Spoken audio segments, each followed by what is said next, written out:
adulte, c'était déjà une star. I was 6. I thought she was one of the most remarkable children I had ever met. Sa vie privée a fasciné la presse et ses fans partout dans le monde. Thanks. Mais malgré cela, elle est devenue une productrice à succès. My pleasure. Une réalisatrice en herbe. Excellent. Et l'une des actrices les plus recherchées d'Hollywood. Amazing. Drew Barrymore a trouvé son rythme. Let's be groovy. Et ça ne fait que commencer. Oh, that sounded so good.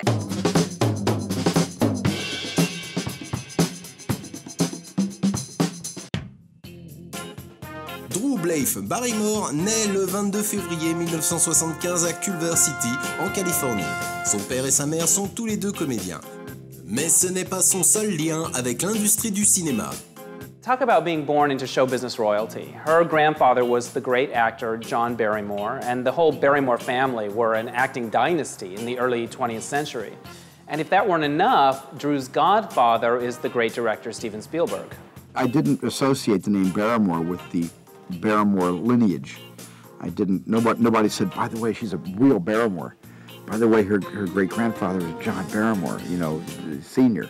And Lionel Barrymore is, I mean, nobody told me this. And it was only later after I had hired her that I found out that the DNA obviously runs deep in the Barrymore family. Drew's acting career began at the ripe old age of 11 months. She auditioned for a dog food commercial, and during the audition, the dog bit her. And the producers were sure that she would start crying, but she didn't. She laughed, and she got the job on the spot. In 1982, America fell in love with Drew Barrymore as Gertie in Steven Spielberg's E.T. the Extraterrestrial. It's still one of the best child performances in movie history, full of heart and tenderness and humor and spontaneity, and she almost stole the movie right out from under that alien. I was 6, and I was just incredibly aware at that time. I feel like I remember everything as if it was yesterday. Drew, we sort of kicked around, not physically, but just treated her like the baby sister, just like you see in the movie. We pretended she was invisible, which she hated. And she was always trying to get our attention. As far as that goes, she was the cutest little thing. E.T. was absolutely real to me. I understood that it took mechanics and some people being in his suit and a woman doing his hands, but I just thought that he was, you know, a guardian angel, very real. Drew was the first person I hired on the movie, and I had met a lot of possible Gerties. But when Drew came in and began to tell me that she was a punk rock and roll band leader, she's 6 years old, and she told me she has a punk band. I just remember talking to Steven. I told him I had a band called the Purple People Leaders. It was a punk rock band, and I was the drummer. I said, you know, I could use that imagination in this picture. She could help me make my movie better. He just empowered me to, you know, believe that, sure, if I wanted to be in a punk rock band, I could certainly be in a punk rock band. And I immediately, you know, hired her. Touché, touché. Sometimes I make up my own ideas, and he says, yeah, that's good, but sometimes he says, no, but only a teeny bit. Most of the time he says yes. I thought she was one of the most remarkable children I had ever met. And bigger, and then your mouth gets bigger, and scream! You can't fake a performance like Drew's. That's like the equivalent of unplugged music. There's no faking. I think that E.T. really taught me that there are no boundaries in friendship. Look at the heart light. Good story, great acting, great filmmaking. This is what it's about. There's mystery and there's reality, and the way that he handled the special effects are so beautiful, and the way that you're able to suspend disbelief because it seems very real. Après le succès d'E.T., Drew Barrymore poursuit sa carrière d'enfant star au cinéma. Elle obtient sa première nomination au Golden Globe en 1985 pour le film Divorce à Hollywood. Elle n'a que 10 ans. Growing up, Drew Barrymore's family life was far from typical. Her mother, Jade Barrymore, probably would not be nominated for Mom of the Year. In fact, Drew has said herself that if you were to look up the word dysfunctional in the dictionary, you would see a picture of her family. Well, I grew up pretty much here in Los Angeles, sort of the yin and yang of each coast. Most child stars in Hollywood grow up too fast, but Drew Barrymore grew up way, way, way too fast. At 9, she was already smoking and going to nightclubs, places like Studio 54, and then came marijuana and alcohol, and by 13, she had already tried cocaine. And that same year, she ended up checking into rehab. En 1994, l'actrice part au Far West pour le film Les Belles de l'Ouest. Pour le public, c'est une aventure parsemée d'embûches. Mais la comédienne s'enflamme pour son personnage. I'm just so excited about her. She's so cool. She's fearless, and she's courageous, and she's spontaneous, and I mean, I think those are like some of the greatest qualities in life you can have, but unfortunately, as you grow up, you start to lose them. Having that back in my life right now is truly incredible for me. Avec le réalisateur Jonathan Kaplan, this is the real star of the movie Bad Girls. Elle trouve les conseils qu'elle recherche. To work with a male who's so understanding of women is really, it's incredible. I mean, he's an incredible director. Only use the good ones, okay? It's not a feminist film. It's not about women are better. It's about equality, but it is about that women can do the things that men can do. It is about women who are strong enough to take charge of their lives and turn them around and change them and make them for the better, no matter what it takes. By the time she was old enough to drive, Drew Barrymore had already lived more life than most stars live in a lifetime. She had been in and out of rehab, she'd been in huge blockbuster movies, she'd been through a ton of family problems, and she wrote about all of it in an autobiography called Little Girl Lost. Just as Drew Barrymore was cleaning up her private life, her public life got racier. She started turning up in sexy movies like Poison Ivy, where she played a teen seductress, and she went on the David Letterman show and flashed him. And in 1995, she took it all off for Playboy magazine. Not everyone in her life was on board with this sexy new Drew. There's a story that her godfather, Steven Spielberg, sent her a quilt as a gift for her 20th birthday, and on the quilt it was written, "Cover yourself up." À suivre, l'actrice se marie mais semble plus douée pour la romance sur grand écran.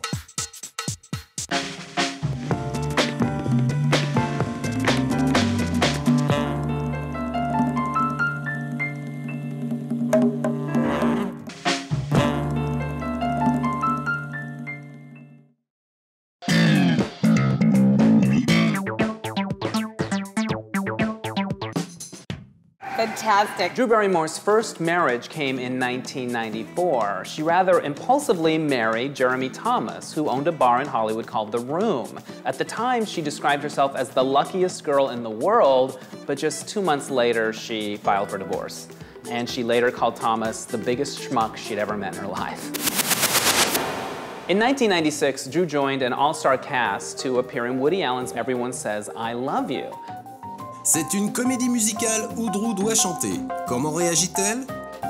Whoa, whoa, whoa, whoa, whoa, I ain't singing. I was really nervous. I felt really good about it, and I just love to be challenged, so I totally was excited about it. Que pense-t-elle de Woody Allen, à la fois devant et derrière la caméra pour le film? I don't know which is better, to work with him as an actor or director. You really listen to what he has to say, and you have a lot of trust with him. It's okay. I don't know if I'm funny, but I just appreciate humor so much. Such as music. I'm not musically inclined, but I love music so much. And this had both those elements, so I was totally excited and grateful. Drew had to wear a wig in the film because her real-life hair at the time was purple. I got to do a Woody Allen movie, you know? It doesn't get better than that. Drew Barrymore has proven repeatedly that she has great instincts when it comes to pleasing movie audiences. For example, when she was offered the movie Scream, the producers offered her the leading role, Neve Campbell's part. But she thought it would be more effective if she played the girl who got killed right at the beginning of the movie. Because she knew if the biggest star in the movie got killed in the first 5 minutes, then the audience would think, wow, anything can happen in this movie. In 1998, Drew teamed up with funny man Adam Sandler for the 80s set comedy The Wedding Singer. And Drew said later that their kiss in that movie is her favorite on-screen kiss. because it was very innocent and unsalacious. C'est un baiser digne des contes de fées, mais c'est son film suivant qui est un vrai conte à tout jamais en 1998. We all love the classic fairy tale, but to tell a different version, something that's refreshingly new, so you go into this thinking you know what's going to happen, and you really actually don't in this version. All the Cinderellas in the past have been this sort of victim, so we kind of decided that maybe there was more to her than that. She has all these incredible things going on inside of her, and it is from that that the prince falls in love with her. Rue is lovely. She's so open and giving. She approaches everything and everyone in the world sort of like, you know, like this, like, oh, come to me. She was the reason I wanted to do it, because I knew after talking to her that she didn't want to play just the sweet archetype. She's not only beautiful, she's highly intelligent. She's very perceptive, very sensitive. There's so much depth to her and so many things that she's overcome that this story means a lot more to her than I think a lot of roles do to actors. She's very emotional, she's very instinctive, and that's what you'd love to work with as an actor. She's an imposter, sire. She's very much a mistress of what she does. She's quite unlike anyone I've ever met, actually. She's just been remarkable the whole time. I think there's a real balance between a beautiful backdrop and history and costumes and a mannerism and a physical demeanor and a morale, and yet you have it in a way that it's not completely unrelatable. It's not a world that you can't touch. I feel like we've really found how to tell this story that it's new and appealing to everybody. After the fiasco of her first marriage, Drew decided to date people who were more on her level. She was involved for a couple of years with Luke Wilson, who was her co-star in the movie Home Fries, and then she made Charlie's Angels, where she met and fell in love with comedian Tom Green. They see the most incredible men in the movie. And then they see Chad. Now, she and Green were actually married twice. The first time they eloped in the South Pacific, and the second time they had a nice ceremony in Malibu with family and friends. It was beautiful. We got to witness the joy of the ceremony, so it was just an honor to be there for that. L'année 2000, Drew Barrymore relève un vrai défi en tant qu'actrice et productrice. Elle s'occupe de l'adaptation au cinéma de la série culte Drôle de Dame. Drew was the first person I ever spoke to about this film, and Drew and I came to terms as to on exactly what this film was going to be. We wanted it colorful, we wanted it exciting, we wanted to explode off the screen in every possible way. Well, I feel like the personal relationship that people had with the television show was different than any other TV show that's been made into a movie. Feeling her support behind me was all I sort of needed to, you know, just keep going on a day-to-day basis. Each person, when you talk about what kind of film it would be, had a different idea. Some thought it should be a spoof, some thought it should be a remake of the show, some thought it should be a cold-cutting, hard-cutting action film. Some people thought it should be a comedy. I thought, how do you amalgamate all those hopes and modernize it, yet honoring the series? You know, we never wanted to insult the show. That was so important. It's very flattering that the movies, it's still a part of the history today. We're doing it again, and probably doing it in a totally unique and different way. They feel like, you know, sisters united. I mean, they finish each other's sentences, they sort of sit with their arms around each other, they sort of fix each other's hair. And Cameron and Lucy are the best girls that you could ever know. Every time you have a bad day, you want those girls on your side. They're so close to each other, and you see that effervescence and that charm, and it really comes alive on the screen. I played Dylan, and I sort of come from the reform school, you know, juvenile hall circuit, and my character has such a sense of bravery and a lack of fear, and that is what the essence of an angel is. Le public est impatient de savoir si les Drôles de Dames sont partantes pour une suite. We don't know, but you'll be the first to find out if there is one. Personally, if you leave your number, Elle sera réalisée 3 ans plus tard. While they were together, Drew Barrymore and Tom Green seemed to have a lot of fun together. They were kind of kooky and seemed to enjoy each other's humor a lot. But there were some dark times as well. One night while they were asleep in Drew's $3 million Beverly Hills mansion, the place caught on fire. And luckily, one of the dogs was able to wake them up, and they were able to get to safety, but the house itself was destroyed. Ensuite, Drew Barrymore chante à nouveau pour un film et relève le plus gros défi de sa carrière.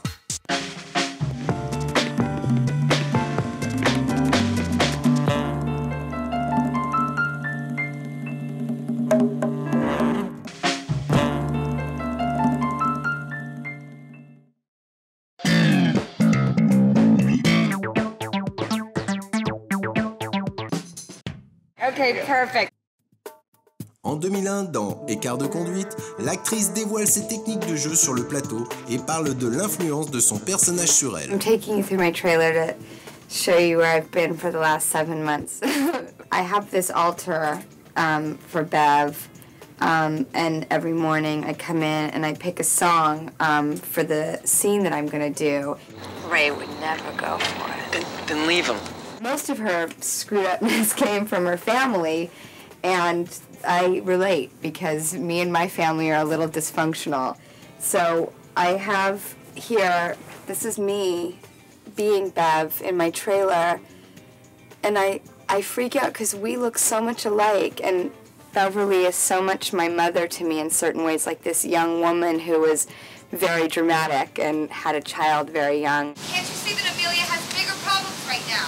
I really needed an icon of Mary so that I could, you know, when Bev is younger and growing up through her life, she doesn't really know what she believes in, which has been very interesting for me in my life because I've always been so focused on my spiritual path and what I believe in, and it's been sort of scarily freeing and liberating. It's great because I've gotten completely cynical and I have no idea what I believe in through playing Bev, and as scary as that is to lose your foundation of spirituality, it gives you a little bit of a better sense of humor, too. Drew Barrymore's longest romantic relationship to date has been with Fabrizio Moretti. He's the drummer from the band The Strokes. They were together for about 5 years and kind of kept a low profile. Things seemed to be going along pretty well, but ultimately Drew wasn't happy and ended the relationship.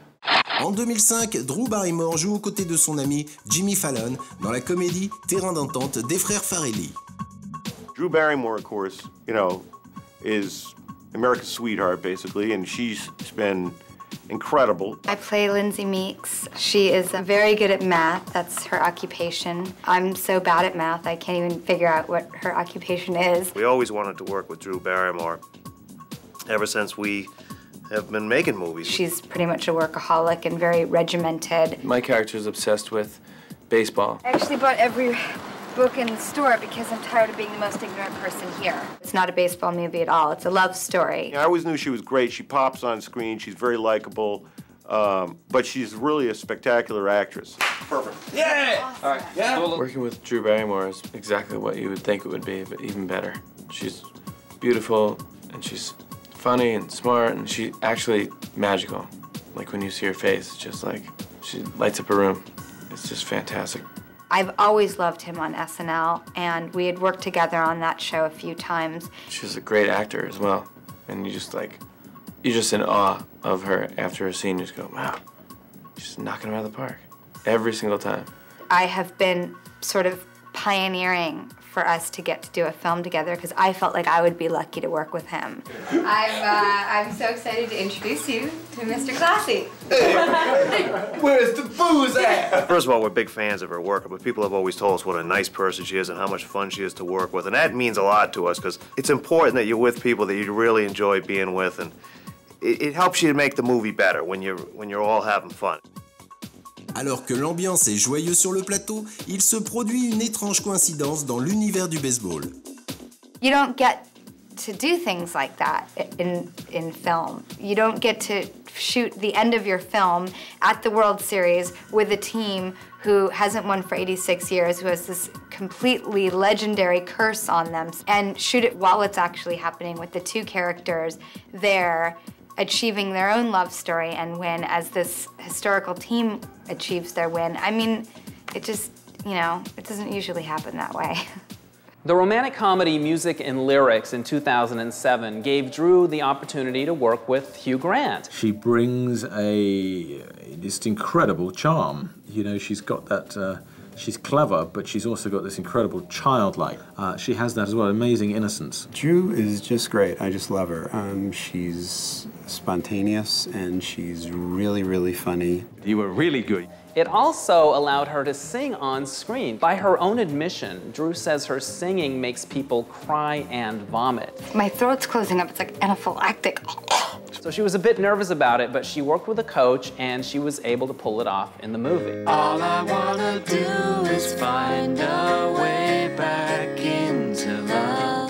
Very much enjoyed working with Drew. Listen, I was thinking that corners was such a better word than spaces, you know? Should I speak to you about this later? Okay. So when she smiles, she takes the whole theater with her.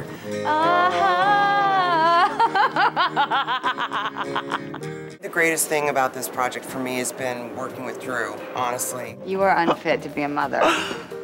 That's cold. I'm going up there. Just am so impressed by her all the way around, all across the board. As an actor, she's amazing and really present and really fun and really willing to go wherever you go. As a person and as a producer, it's been a great lesson for me. She's just an impressive person. Drew, apart from being a brilliant actress, she's a very good bloke. She's, her sense of humor is very mannish. For me, anyway, I think her performance is just amazing and covers, you know, ranges and goes to places that I haven't seen her do before. I love to do a romantic comedy that's set in a particular world, and in this it's songwriting and the sort of underside of the music world. I like the world that this is set in. After her relationship with Fabrizio Moretti ended, Drew was linked for a short while with the director Spike Jonze. She eventually ended up with Justin Long. He's the actor who's best known for the Apple commercials where he plays the hip Mac guy. And Drew and Justin were together for 2 years, co-starred in a movie, He's Just Not That Into You. And their breakup was reportedly quite painful, but they've since managed to build a friendship. Drew's biggest acting challenge to date came with the HBO movie Grey Gardens. It was based on the well-known documentary of the same name, and Drew was playing the part of Little Edie Beale. Now, this was a part she wanted more than any part she's ever gone up for, and she wasn't at the top of the producers' lists, but she won them over, and once she got the part, she threw herself into it completely. Working with a voice coach, choosing all the clothes, watching the documentary over and over, and it all paid off. She held her own opposite Jessica Lange, and she got an Emmy nomination for the role. In 2009, Drew Barrymore made her directorial debut with a movie called Whip It. It's set in the world of women's roller derby, and to prepare for the movie, Drew went downtown in LA to the Derby Dolls roller derby almost every weekend, and she really became a part of that scene. I don't believe that you can't be your own hero. And that's a huge theme of this movie. I'm so grateful to be in a circle of hot, capable, cool, funny women.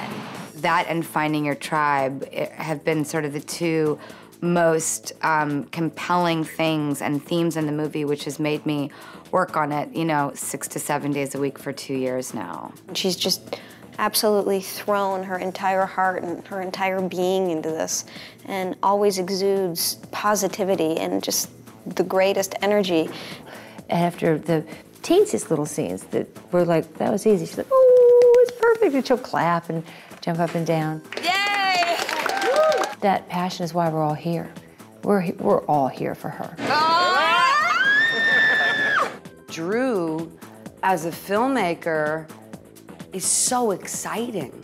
Do it! She's incredibly smart, and that added on to her being such a nurturing, nice person. She was one of the best directors I've ever worked with, to be honest. I feel really good and excited to skate the championship game. For as funny and broad as it is, for as sort of difficult and dramatic and real as it tries to be, to the splashy music, to the awesome raucous derby, you know, to the quiet moments that we experience as we're sort of taking it all in. I just wanted to put all of that in there, and I hope that comes across. Love Star Roller Derby!